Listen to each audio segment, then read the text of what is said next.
guys, meze muteneze komeze neza umerere muce bigiye bitandukanye bigize isi. Nkomeje kubashimira uburyo mukomeje gukora subscribe, nawe wonye ko mu 15 byuzuye. Ndi kubona harimo harajyaho nabandi mukomeze mwiyongere, ndabakunda cyane. Imana ikomeze kubamera umugisha abantu mwese mwakoze subscribe kuri Clara TV show. N'abantu mwese mukomeze kureba ibiganiro byanjye, nukuri muri abantu b'ingenzi kuri nge, muri abantu beza. Imana ikomeze kubagura namwe mu byo mukora ibyo ari byo byose. Hanyuma rero uyu munsi ngarukanye inkuru ntago nyine ari nziza, ariko nanone ni nziza kuko nta kintu nyine nabaye, ariko byarashobokaga ko nari kugira igikomere kirenze iki ngiki muri kubona. Ndaza kugenda nshishamo utuntu uburyo nagiye nyine kwa muganga, ariko ntago nyine twari guhita tubona umwanya wo guhita tujya kwa muganga ngo umuntu amfotore gutyo. Ko ngiye ukuntu ubundi byagenze, nari mfite urugendo nagiye ku Gisenyi, hari ubukwe rero twari kujyamo.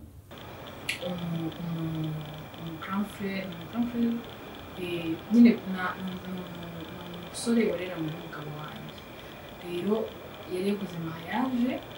Hanyuma rero mu gukora mariage umugore yagombaga kuba ariyo nyine umugabo wanjye. Rero turajyana, none mpita mvuga ngo nzaprofita mpite nkora ka vlog Gisenyi.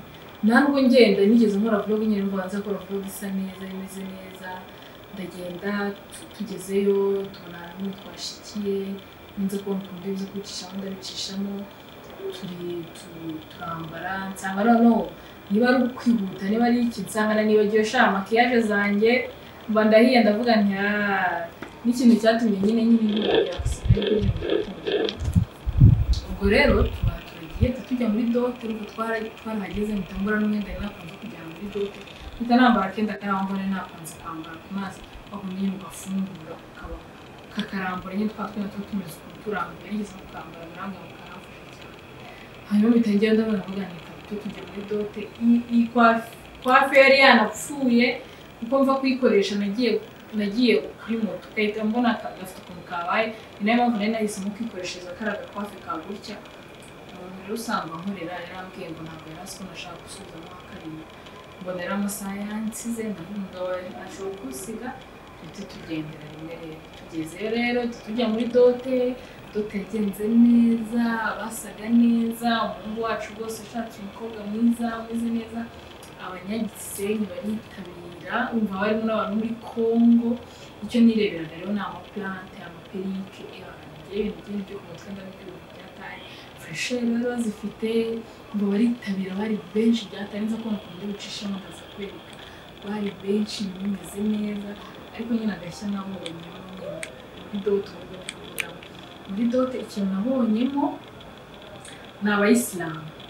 Numva nyine n'umuntu wacu bwaremera ko aba umuyisilamu, numva bose ni abayisilamu. Rero ikintu cyabaye nyine nari nzi ubwo bw'abayisilamu ni ukuntu nyine bagiye gusara bose umubona no bakoreye ubukwe ahantu hafi n'umusigiti, niba muhazi abantu muzi kora kino kiganiro.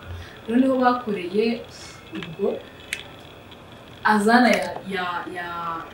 yavuga nyine niba bavuga sinzi baza kumusora mwiza bagahita bajya bose gusanga bitona bashizemo, baravuga ngo profita abakene kujya kuri toilette bakajyayo. Rero niko gake nyine nabonyemo, gusa byaranshimishije nyine ko ubaha nyine idini ryabo nyine en fait nabwo kubaha idini kote nyine bubaha Imana nyiza mbere ati ibindi bintu. Hari abantu nyine bumvaga biri kubangama, ukabona umurimo arabona nyine atari byo, ariko ku rundi ruhande ni byiza kubera ko Imana itabonetse mu bintu byawe nta n'ikindi kintu nyine wabumaze, wowe ntacyo waba uri gukora. So rero niko gake nyine nabonyemo, ibindi byagenze neza. Nahuriye n'abantu nkunda, abantu naho nyine bambwino ndebe nyine namwigaza muzansubize abajotsi nsubize gukunda. Abantu mwese mwabibwiye ndabasuje cyane. Hari nabo nageze mu rugo barampamagara, narakora akisanye twatashye na kwahanga twari gushikira, barampamagara. Hari anasohokeye yitwa Zagabira. Navuga ngo nari mpagimba rero muri Gisenyi kera, nibyo zina ntari bize nabi simbizi, ndaza kureba neza nizana bize nabi ndaza kubyandikamo hasi. Urumva twahise dusohoka urumva twavuye muri dote dusohoka tujya kwinegura unaza ukabacishiriza hanyuma rero hari nyine bahamagaye twari tuzi ko tuzi gusuza neza turakubura hari umuntu wansuje yaransikije cyakora siko nari kugenda ndi kumwe nyine na maka wanjye twanyuze mu kwa muzi hanyuma abarambwiye ngo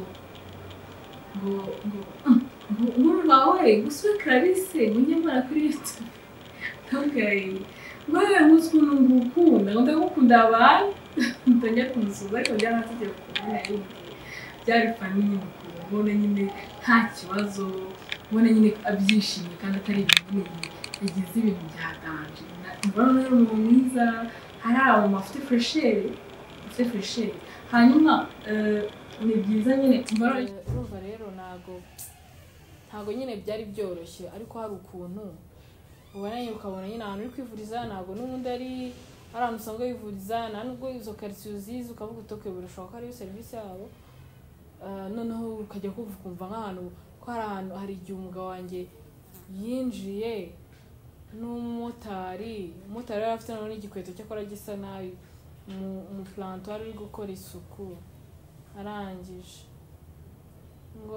ngo muruho muranyandurizaga niba ari uko yavuze sinabisubiramo nyine noneho arakomeza kubivuga cyane nyine ngo urumva umwanya namubwira ati se wakwihanganye koko basi twanahakoropa ntacyo ariko urabona ko dufite umurwayi icyo gihe nari ndi kubabara cyane nari ndi kubabara hahandi ebana numvaga neza ndi kwibaza nyine urumva bahise banaza baranga ngo nyeganyeza akaguru gutya ndakanyeganyeza baranga niyo mpamvu nyine bahise bafata nari ngiri kubabara bahita bancisha mu cyuma ahubwo ikintu cyanyobeye nta nubwo bigeze bampa bya bintu byo guca mu cyuma barambwiye gusa mumeze neza umugabo yanga ati aba bantu sinshaka kwizera ibintu byabo reka ngo tuze kugenda gusa ibyo ari byo byose ngiye ukuntu meze cyakora ntago nyine igufa byo nta kintu byabaye ko ntago naba nanagenda haba hanabyimbye cyane rero ikigaragara nuko ndi bumere neza nuko nyine hakimbabaza ndi no gucumbagira gake ariko nk'iminsi nk'itatu ndaba nakize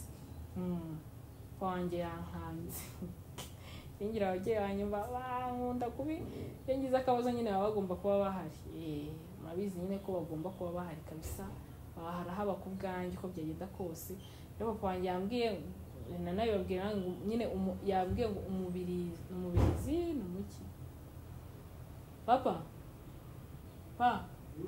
harya undi wankandishije ni iki n'umubirizi n'umubirizi wankandishije n'umubirizi yambwiye rero ngo urakanda nyine ukamera neza nari kubereka ariko nkanda rero nawe ndabashimira ababyeyi banjye no kuri yagize neza umva yavuye ahantu kure aza kureba nyine kundeba nyine of course kubera ko yari yumvishe ko nagize ikibazo ari nangiye kuvuga gahoro kandi mutari kuza kubyumva so rero ikintu navuga mu by'ukuri ni amashimwe akomeye cyane namwe mufashe gushima Imana ntago ari ibintu nyine byoroshye n'ubu ngubu mwumve ngo mfashe nyine iki kiganiro numva ndi mu rugo nta nubwo niriwe nyine njya ahantu nsanzwe nkorera ko ntabwo nari kubishobora nkoreye mu rugo nyine kugira ngo mbabwire nyine ko ku buryo wenda ndamutse ntabonye n'umwanya wo gukora ikindi kiganiro mutaza kugira ngo nabishishira irungu sindi gukora nababwiye ko mu gihe nta kindi kibazo mfite uko byagenda kose ntabwo ngomba kubura kubaha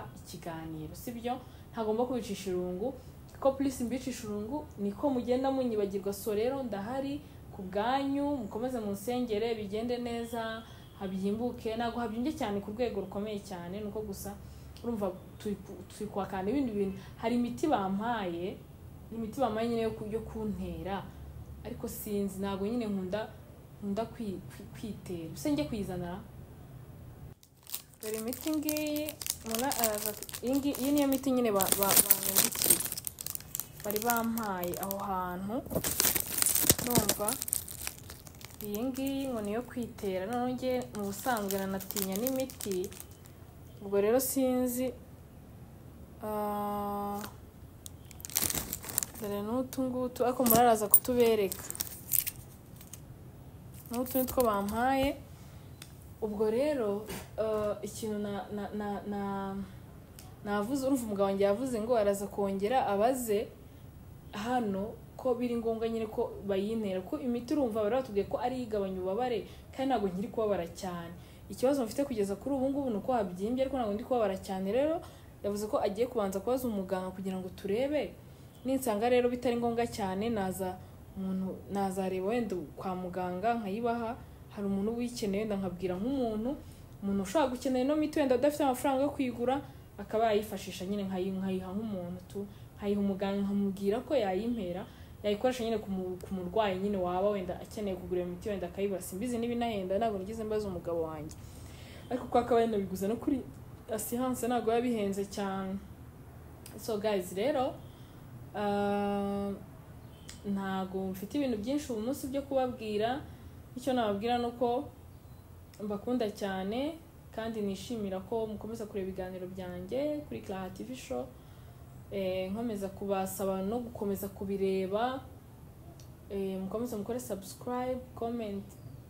Ndaza kubabwira kandi kantu kabaye ari ukuntu nagiye gukamera, umva ntarajya nyine muri iyo accident twagiye aho ngaho umugabo wanjye bambarira ko nagaraho twari twaraye ahantu iyo nzu iri hegeranye no kuri urumva twari iyo etage iyo niba ari appartement ari bafashe simbizi ahantu neza ureba inyuma ubona Kongo, uziko ntari mbizi biregeranye neza Kongo ku buryo narafashe nyine ndi gukora ka vlog nza kubereka kugira nza gushiramo ntangije umusirikare abantunze imbunda.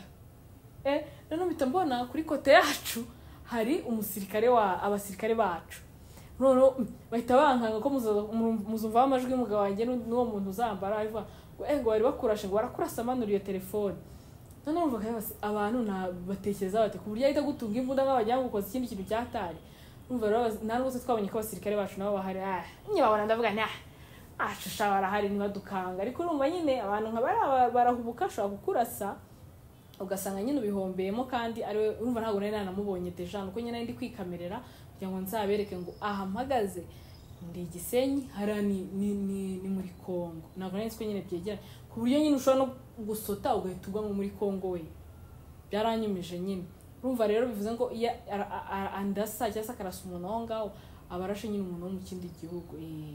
Ariko ibindi sava ndashima Imana nibyo nababwiraga.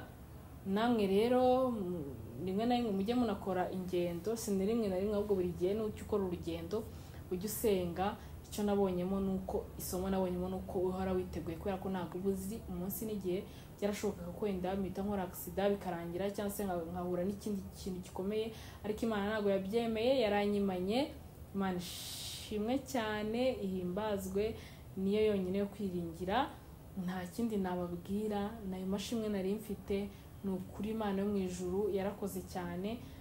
Kubivuga gutya nyine sinzi, ariko muri njyewe mfite amashimwe akomeye cyane. Hari umuntu ushobora kubona nabivuze gutya akaba yataka kugasebe se iki, ariko njyewe ninjye wabibonaga wenda simbizi niba hari umuntu waba warambonye icyo gihe biba, ariko narababaye kandi nahise mbona ko ari ibintu umuntu aba atiteguye kandi bikomeye cyane.